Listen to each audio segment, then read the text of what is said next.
En este vídeo hablaremos sobre los cuerpos de revolución y sus elementos. Un cuerpo de revolución es un cuerpo geométrico obtenido a partir de una figura plana que gira alrededor de un eje. El primero que tenemos, del que vamos a hablar, es el que tenemos en la ilustración y que es un cilindro. Un cilindro es un cuerpo geométrico engendrado a partir de un rectángulo que gira alrededor de uno de sus lados. Además, los elementos del cilindro van a ser, en primer lugar, el eje, que es el eje sobre el que va a girar el rectángulo, que es lo que decíamos antes, la altura, que es precisamente la longitud de ese eje, la generatriz, que es la longitud del lado opuesto al eje, o el lado que genera la superficie lateral del cilindro, es decir, en este caso la generatriz es esta altura, esta distancia, perdón. Las bases, que son dos círculos iguales y paralelos que se generan al girar los lados perpendiculares al eje, es decir, en este caso tengo las dos bases que son esta, y después finalmente el radio, que es el radio de la base en sí o la longitud de los lados perpendiculares al eje. Es decir, en este caso el radio sería pues, lo que mide el radio de este círculo. Al igual que hacíamos con pirámides y prismas, presentamos el desarrollo plano del cilindro, donde tenemos las dos bases y tenemos el lado del rectángulo, que era el que iba a girar para formarnos la figura.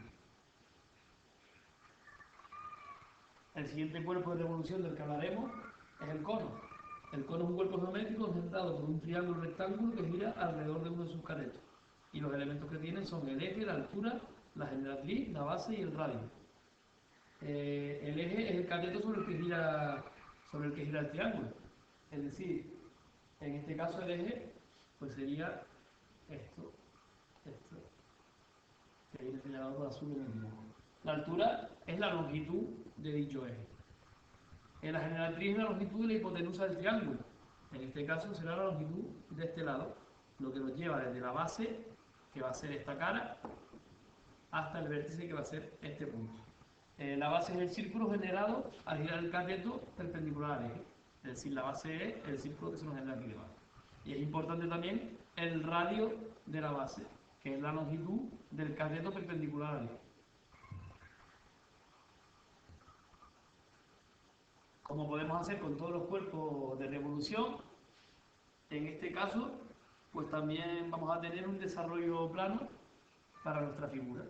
Aquí tenemos lo que viene siendo la base, que es el círculo, que tenemos, y aquí nos sale el resultado de hacer girar el triángulo rectángulo, que vendría dado por estos dos lados.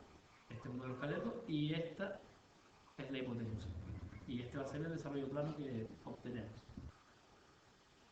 Finalmente, el último cuerpo de revolución que tenemos es la esfera. Una esfera es un cuerpo engendrado por un semicírculo que gira sobre su diámetro. Y los elementos que tenemos son el eje, el centro y el radio. Bueno, el eje es el diámetro sobre el cual gira ese semicírculo, que sería la línea que tenemos en el centro de la esfera.